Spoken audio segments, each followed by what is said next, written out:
The Constitution of India, Preamble.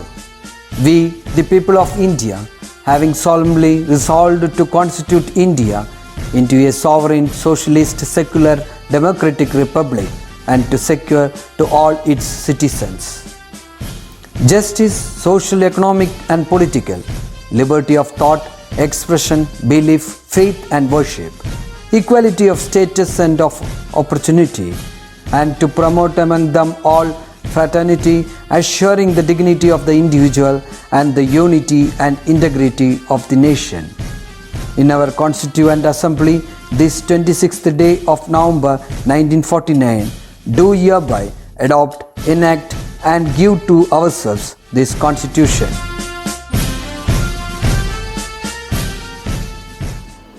Hi children, welcome back. One thing I would like to inform you that most of you are watching the classes on time and completing your work. Good, keep it up. Make it a habit to get up early in the morning and try to do things on time. In this particular situation, try to stay healthy at home and don't go out unnecessarily. In the previous classes, we learned about Sultanate administration and Mughal administration. Today, we will discuss the new topic, the Chola administration. The Cholas were the important political power of South India between the 9th and 14th century. The Chola administration, king was the supreme authority of the kingdom. The Chola rulers established centralized administration. Ministers and different officers are there to assist the king in administration. The Chola rulers followed patrilineal system of inheritance. Administration was regulated through royal decrees. For that, king appointed an officer known as Olay Nayagam. The important feature of Chola administration was their strong military system, including navy. Do you know the main sources of information about the Chola period? Yes, Uttaramerur inscription. Look at the excerpt given in your textbook. It gives information about the village autonomy of Chola period. The most important features of the Chola administration was village autonomy. Chola കാലഘട്ടത്തെ പ്രധാനപ്പെട്ട സവിശേഷത എന്ന് പറഞ്ഞാൽ സ്വയം ഭരണമുള്ള ഗ്രാമങ്ങളുടെ ഭരണ സംവിധാനമായിരുന്നു. Now let us see the important features of the village autonomy of the Chola period. Already we learned about in the Sultanate period, for administrative convenience, the country was divided into different parts. 6 provinces, parganas and villages. And in the Mughal period, that is Shubhas, Sarkars, parganas and villages. In Chola period, for the convenience of administration, the country was divided into mandalams, valanadus, nadus and kottams. Kottams means group of autonomous villages. സ്വയം ഭരണമുള്ള ഗ്രാമങ്ങളുടെ കൂട്ടം, group. All the responsibilities and authorities relating to the administration of the villages were vested with the people of the villages. സ്വയംഭരണമുള്ള ഗ്രാമങ്ങളിലെ ജനങ്ങൾക്കായിരുന്നു ആ ഗ്രാമങ്ങളുടെ ഭരണ ചുമതല. 2 councils were functioned for the village administration. They are Ur and Sabha. The people of the village was included in the Ur. Sabha was the council of Brahmins. These councils assembled on the premises of temples. Now let us discuss the features of Sabha. Features of Sabha, the council of Brahmins. There were separate regulations for the functioning of the Sabha. The Sabha was divided into many panchayat with separate responsibilities for administrative convenience. The members of the panchayat were determined through both selection and election. The members were elected annually. One person could serve as a member of the panchayat for a maximum of 3 consecutive terms. Those who were accused of crimes such as bribery and theft were not given the chance to contest in election. The members of the Sabha were called Perumakkal and the members of the Panchayat were known as Variya Perumakkal. Now let us see the powers of Sabha. Receive land for the temples. Collect tax by surveying land. Undertake public works for the welfare of the people. Keep accounts and records. Conduct judicial administration of the village. These are the powers of Sabha, the Council of Brahmins. Now we move on to the next topic, Vijayanagara Empire. You may have studied Vijayanagara Empire in detail from UP classes. Look at the snippet from the book Amukta Malyada by Krishnadeva. He was a famous ruler of Vijayanagara Empire from Tuluva dynasty. And these lines indicate the relevance of a king in the administrative system. Like other all medieval Indian empires, the Vijayanagara Empire also, the king was the supreme authority of the kingdom.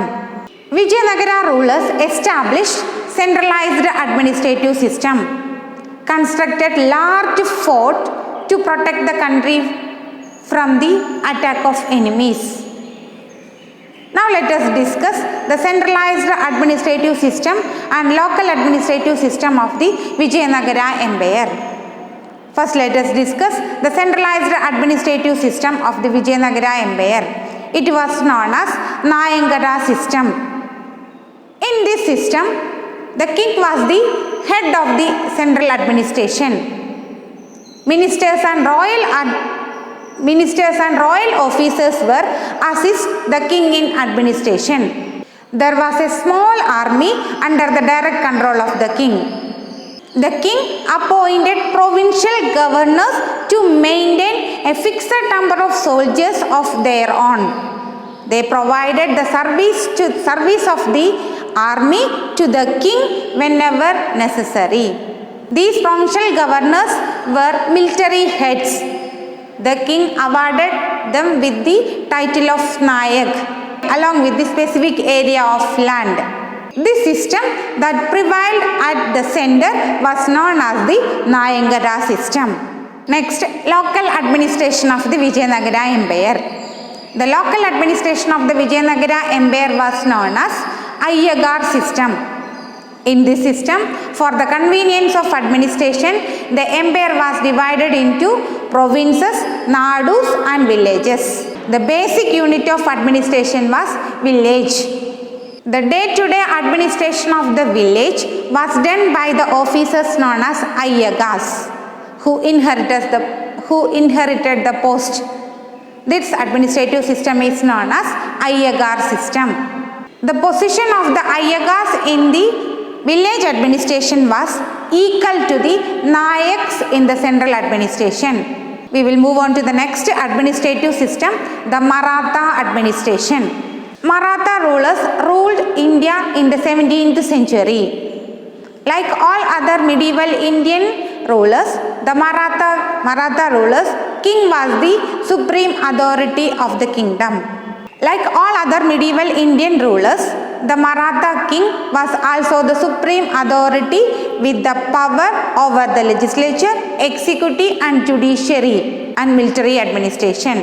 The famous ruler of Maratha kingdom was Shivaji. Several ministers are appointed to assist the king in administration. The council of ministers called Ashtapradhan, which helped the Maratha ruler Shivaji in his administration. അദ്ദേഹത്തിൻ്റെ 8 മന്ത്രിമാരടങ്ങിയ മന്ത്രിസഭയായിരുന്നു Ashtapradhan. Ashtapradhan, Peshwa prime minister, Nyayadhyaksh chief judicial officer, Amatya finance officer, Sachiv royal correspondence, Mantri private secretary of the king, Pandit Rao religious and charitable activities, Sumant foreign affairs, Senapati military. from the Council of Ministers of Shivaji, understood that the central administration had the support of an elaborate ministry.